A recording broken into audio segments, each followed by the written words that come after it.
Welcome to another episode. I'm going to be talking today about the e-collar, the remote collar, and why I use the e-collar. And I'm going to tell you why I'm making this episode. It's not in response to any video, it's not in response to any podcast episodes. I know it's been recently brought up through a couple of podcasts why the use of certain applications of the e-collar are good or maybe are not good. It has nothing to do with that. What I did is I noticed that going through my library of videos on YouTube and the podcast, I noticed that I don't have a video on the benefits and the disadvantages and why I use the e-collar. Now I do have a bunch of videos on the e-collar on my exclusive membership area. So if you go to dogtrainingismypassion.com and you see a tab there for virtual learning, that'll take you to that if that's something you want to be part of. I have a bunch of videos on there, different topics from protection training, obedience training, and e-collar is a topic that I have a lot of videos on. I also have a lot of videos on YouTube, so they're free. You just go to the YouTube channel, and it's one of the 800 plus videos that I have on my library. You just kind of have to fish through it a little bit. But I have more thorough, more detailed videos on the membership area. But this podcast is for the public domain, so this is just for anybody who stumbles on the YouTube channel or on the podcast, and that's what it's for. It's for me to be able to say, hey, I actually made an episode on that, and this is why this is why I use the e-collar. This kind of occurred to me because I've been posting some videos on social media and people have been liking it, but there's been some trolls that have been just trying to, they've been trying to pick at it and going, purely positive trolls. And they're just going, I can't believe you use an e-collar, something along the lines of, it takes no talent, you're just pushing a button. And I don't care. Personally, I'm okay with those people thinking that way about me. It doesn't bother me. But the one thing that I did notice is one person asked me, again, the comments, one person asked me, hey, I just want to know, very curious, why do you use an e-collar?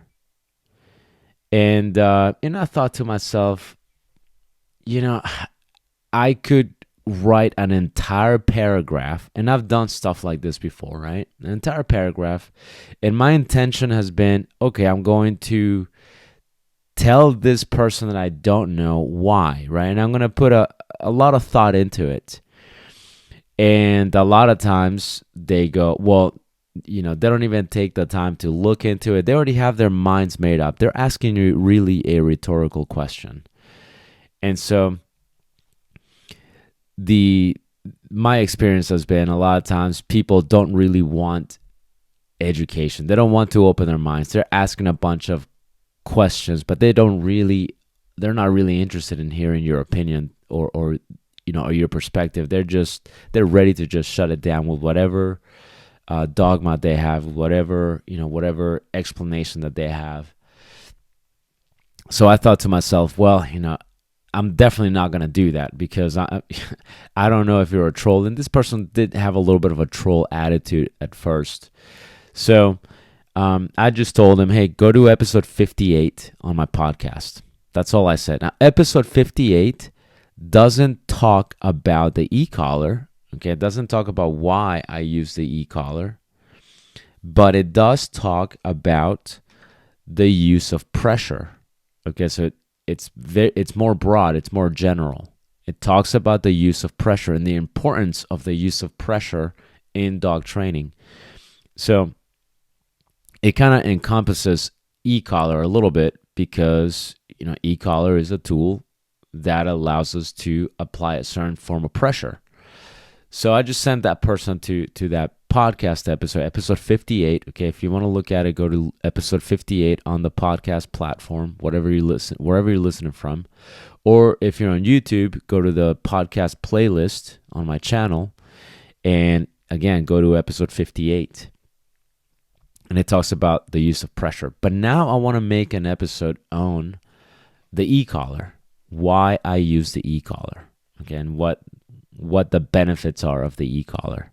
And it's going to be somewhat brief. If you want more thorough explanations and more thorough videos, more detailed videos, I would suggest just go to the membership area, because there's a lot more detail there if you're interested. But let's get started with this episode. Why do I use an e-collar? Why use an e-collar, period? The question a lot of times that these people have is, you can teach it without the e-collar. And I absolutely 100% agree. I don't teach things with the e-collar. I don't. Okay, you can, certainly. But when I'm teaching a sit, I'm not teaching a sit with the e-collar. Typically, that's not the common approach. You're not teaching a down with the e-collar. You're teaching a down with technique. And that technique could be luring. It could be molding with some pressure. It could be a combination of molding and luring. It could be free shaping. Okay, it could be a combination of all of those things. So that's how you teach behaviors, right? So when I get this sort of like accusation of why you don't need to teach anything if you have to teach it with an no. You're right. I don't teach a lot of the things that you see my dogs do with the e-collar, right? And you can see a lot of the videos that I have when I'm training puppies, when I'm training my dogs. And I'm training my dog Cinco when he was a puppy. You see a lot of the videos. I track pretty much his progression on YouTube, so it's even on there. And you see there is no e-collar. Right, the client dogs that we work with, even if the client is interested in e-collar training, we don't train things with the e-collar. But let's go a little bit more into more of a general direction with the e-collar, because to some of you the e-collar might be a new, maybe you're not very familiar with it, and to some of you you're very familiar with the e-collar. So I want to make it general enough so that it makes sense to everybody. So what the e-collar is a tool. Okay, it's a tool that allows us to send some sort of feedback to an animal, to the dog in this case.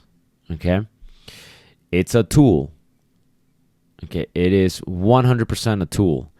It can give you leverage. Okay, meaning it allows you to, it doesn't matter if you're 5 foot tall and your dog is 110 pounds. The e-collar can give you leverage. It also allows you to do other things, like if you had to deliver hard corrections, and there are instances for which that is warranted. Okay, and I'll give you a couple of instances right now so that immediately you don't have to let your mind wander. One instance, snake proofing.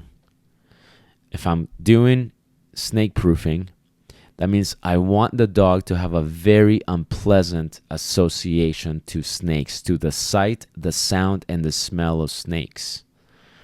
For us to be able to do that and isolate the high correction to the stimulus that we want to isolate, the snake in this case, nothing beats the e-collar. Nothing. Because it's so impersonal that when the dog is put in these scenarios, and this is done in a calculated manner, this is not just, you just don't find a random snake, put your dog and yourself at risk. It's nothing like that. It's a training scenario that is there's a lot of preparation that goes into it, and it's done with professionals. Okay, not in your backyard with a garden snake, because it's not the same. Not in your backyard with a fake rubber snake, because it's not the same. And there are people that try to sell that idea that you could do it with a fake snake. Now, I'm not joking. Okay, and ironically enough, a lot of these people are like the purely positive people, and they do. I don't even know exactly how you do that purely positive, but the dog has to have an unpleasant association to the snake. This is how you also do poison proofing. Okay, I've done poison proofing the same exact way. I don't use real poison that would be putting the dog at risk, but I'll use food, and I'll do a very similar approach to snake proofing. Again, there's details on that very topic on the exclusive membership. Okay, dogtrainingismypassion.com, virtual learning tab, and have video of that approach there, along with more detailed explanations of the e-collar. But going back to this episode, so the e-collar allows me to do that. Okay, that allows me to deliver a very high painful correction. But here's the benefit of the e-collar in this setting. In this setting, I could give a very unpleasant correction that will leave the dog physically intact. Okay, no other tool is able to do that. Okay? If you have to deliver a very, very hard, memorable correction for certain instances, okay, you can do that with the e-collar without ever physically compromising the health of the dog. You cannot say that about any other tool. I can't give you a prong collar and tell you, hey, give that dog a very, very memorable correction, a very high correction with the prong collar. Okay? I can't tell you to do that and then expect for there to not be some sort of potential physical side effect where you will leave the dog very sore. Okay? Where you will leave the dog, possibly chafe his skin, right? Where you even if you didn't affect the skin at all, if you give a very, very high memorable correction with the prong collar, you're still yanking and cranking on the neck. Okay, now you're affecting the ligaments. I can't give you a choke chain and tell you the same thing. Give this dog a very memorable correction for this particular reason, right? And maybe you don't even need to give a very high extreme correction like I just described with the e-collar. Maybe it just needs to be a correction. Get no tool other than the e-collar, an electronic collar, no other tool can be applied at a high level without potentially compromising the dog physically. Potentially. I can give you a gentle leader. I have a client that she contacted me, and she's got 3 Great Danes. And one of her concerns was, when she first contacted me, one of her concerns were that she didn't want to use pressure. She would rather not use a lot of pressure or if any pressure at all. Right? So we started talking, and we started talking about the e-collar, and she told me that it was something regarding either she had a bad experience or she was kind of reluctant, or maybe a combination of both. But basically, we're talking about this, and I asked her, well, and she told me I'm not a big person. She's a pretty small person. This is when I'm talking to her on the phone, and when I met her, she's a small person. She's got these Great Danes, right? And one of them is very young, so he's full of piss and vinegar. So I asked her, how have you been able to have these 3 Great Danes for this amount of time? And obviously there's something you're doing right where, these dogs are, haven't dragged you across the street. Now, she did tell me that she does have some challenges, right? She did have some challenges with that. But the gentle leader came up. And the gentle leader is a head harness. It's a head harness. So gentle leader is one kind. There's halty. It's a different kind. The halty makes it so that the mouth doesn't open. The gentle leader, they can open their mouths, but they're both head harnesses. So they control the dog by controlling the head. So the leash is attached at the front to prevent the opposition reflex that a lot of times happens when the leash is attached to the back of the neck through a regular collar or a harness. So this is what the lady has been doing with the Great Danes, is she's been putting them on the gentle leader. So as I'm talking to this lady, and by the way, when I'm talking to her, she's not even a client, right? But every time I talk to a person, a potential customer, my goal is I want to help this person. That's always my goal, even if they don't sign up for anything, even if the conversation doesn't go well, which that's never the case. It always goes well. But even if the prospect tells me, yeah, I'm not interested, thank you, or even if the prospect tells me, yeah, I'll get back to you, and they don't, I'm okay with that, right? It's perfectly fine. It's the closing ratio can be 100%, or it's rarely 100%. So even if that's the case, where the person goes, yeah, I'm gonna just ask somebody else, or yeah, I'll get back to you, and they don't get back to me. Even if that happens, I still want to help that person. So as I'm talking to this lady, I'm telling her, well, yeah, the gentle leader definitely makes sense. You were able to control these dogs so far. You need a little bit of help right now. And this is when I brought up, I'm not trying to sell her the e-collar, by the way. I'm not trying to sell her on the idea. I just thought about it for her, thinking this might be a good tool for her, to consider it. Didn't tell her how to use it or anything. I just explained the general idea of the electronic collar. Basically, will give her leverage. And as I was talking about this, I told her, well, the e-collar, and I said the same exact thing I said a moment ago. I told her the e-collar, the electronic collar, is the only tool that physically will leave your dog intact. Okay, physically will leave your dog intact.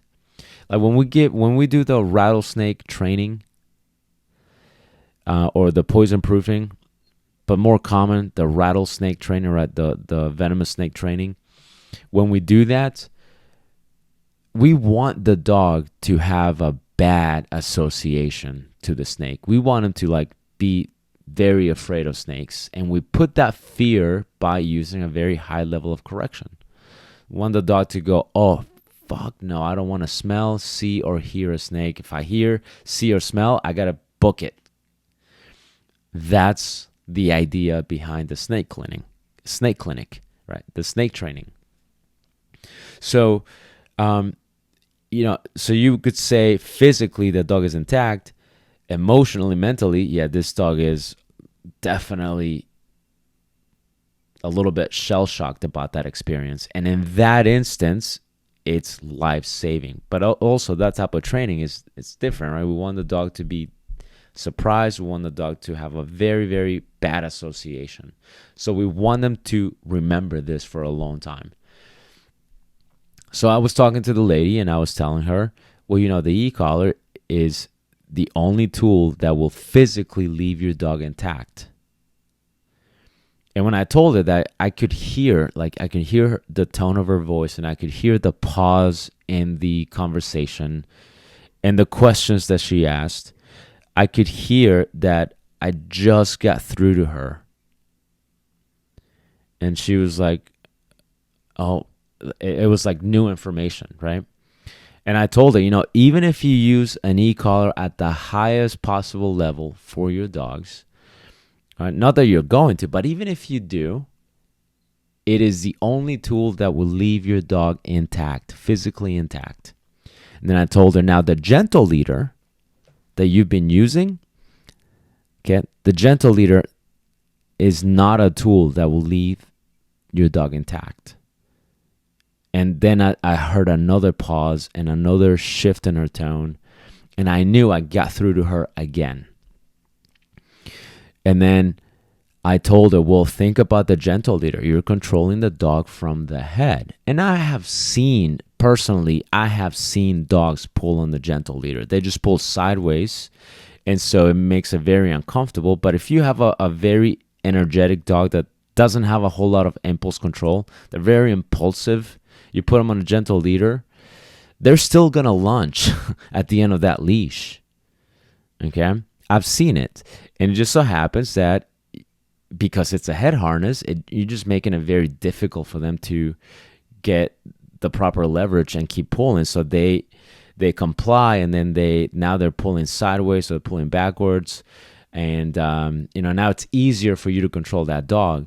So as I was explaining that to her, she could relate. She was like, yeah, I do notice that. I'm like, okay, well, you notice that. I'm like, I want you to think that is a lot of strain that you're putting on that dog's neck, on their ligaments, around their neck. All the muscles, all the ligaments, all the tendons around the neck, they're getting a lot of strain when you're having these little episodes. Also the spine, okay? If your dog suddenly decides to rush at the end of that leash, and even if they're unable to pull because they have that gentle leader, you're also putting a lot of stress on the spine.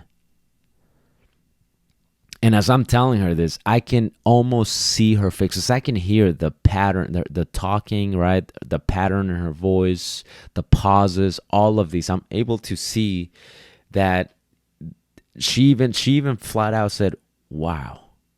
I mean, I was just blowing this lady's mind. I could tell I was getting through to her. Right. And she even told me, "Oh my God, I never thought about that."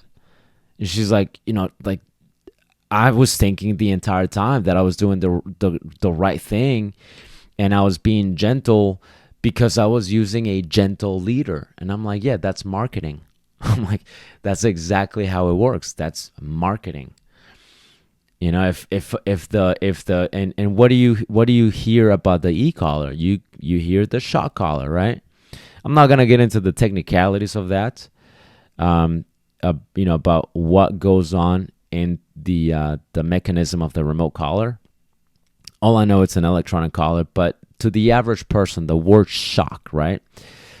The word association to that, it automatically gives you this feeling of, I don't know if I want to use a shock collar.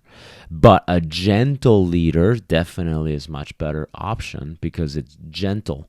And as I was having this conversation with this lady, she felt terrible because she could understand, and it made sense to her, and she could totally relate to what I was telling her. The gentle leader has more potential to do damage, even permanent damage, than an electronic collar. Okay, so long story short, this lady was like, yes, I definitely, need to work with you. And I worked with her. We did some private lessons. And actually, after our first private lesson, she was just like mind blown. And I'm not doing anything magical. I'm just giving her some common sense stuff, right? Even without the e-collar, I was doing some common sense stuff. And I say common sense from my perspective. From the perspective of a pet owner, it's not common sense, right? So I was just giving her new information, but I was doing stuff with her and her dogs, particularly the young one, the young Great Dane, without the gentle leader. Okay, we were doing things without the gentle leader, without the e-collar. And from the first part of that private lesson, she was just amazed at what we were accomplishing. Then, then we started doing some work with the e-collar. We talked about it, and again, like there was some noticeable changes that were happening with her and the dog that made sense. It made sense to her. Obviously, makes sense to me. Made sense to the dog, and there was no suffering. There was none of that. The dog was not, the dog was not getting blasted out of his skin. Nothing like that. But with the e-collar, this small lady was getting the leverage that she needed to handle these big dogs. And you could tell she was just happier.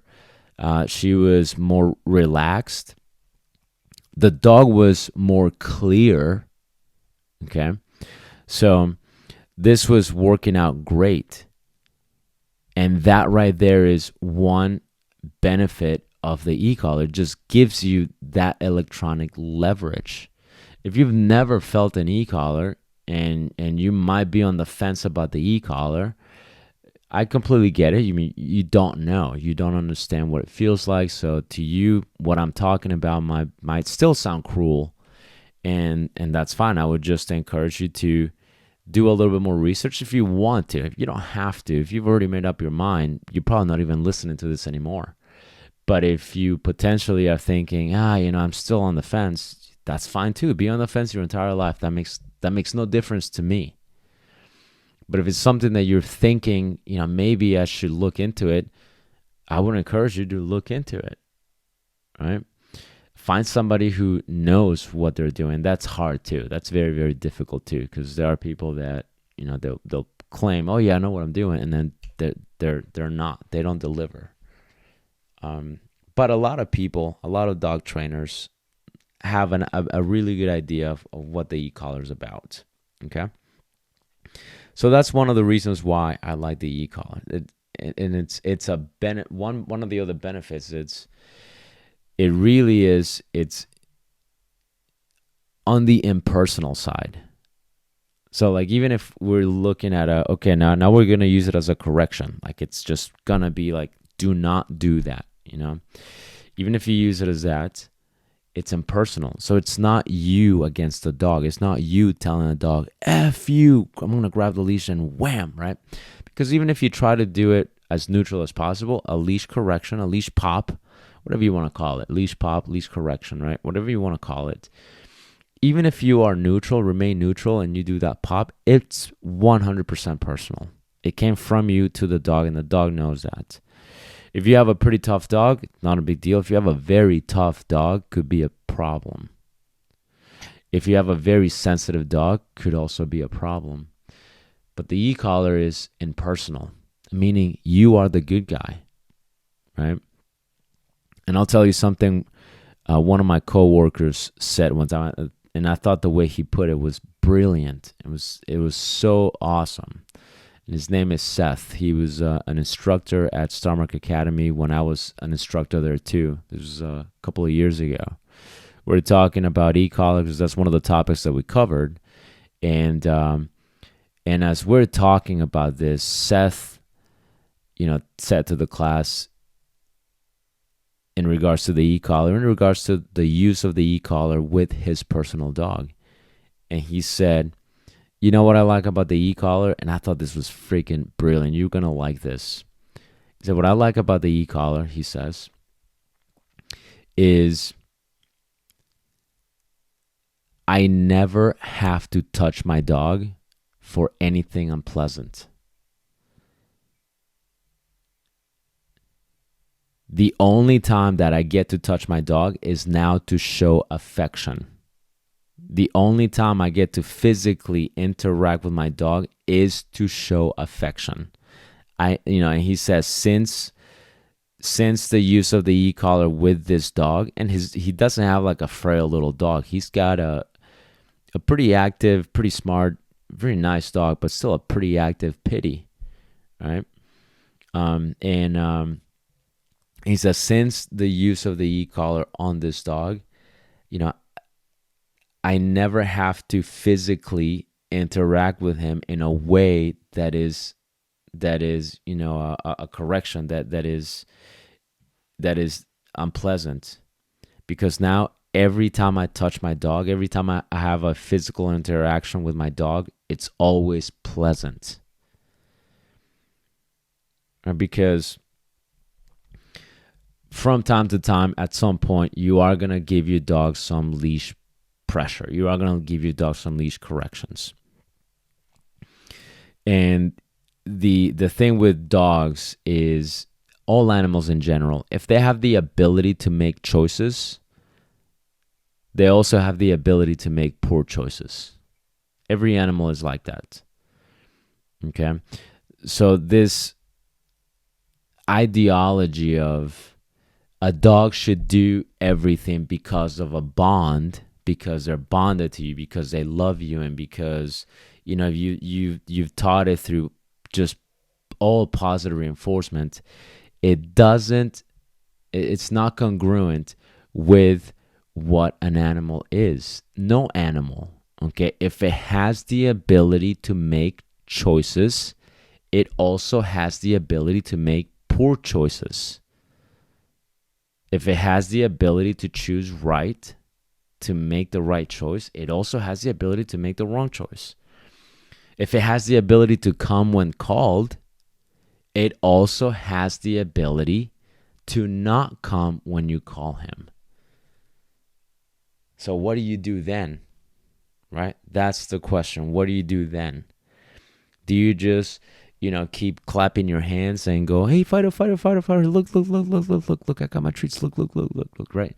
Because even if you are, if you have a very biddable dog, okay, even if you have, because that's more on the dog, it's not so much on, on your approach, but a lot of time is the temperament of the dog.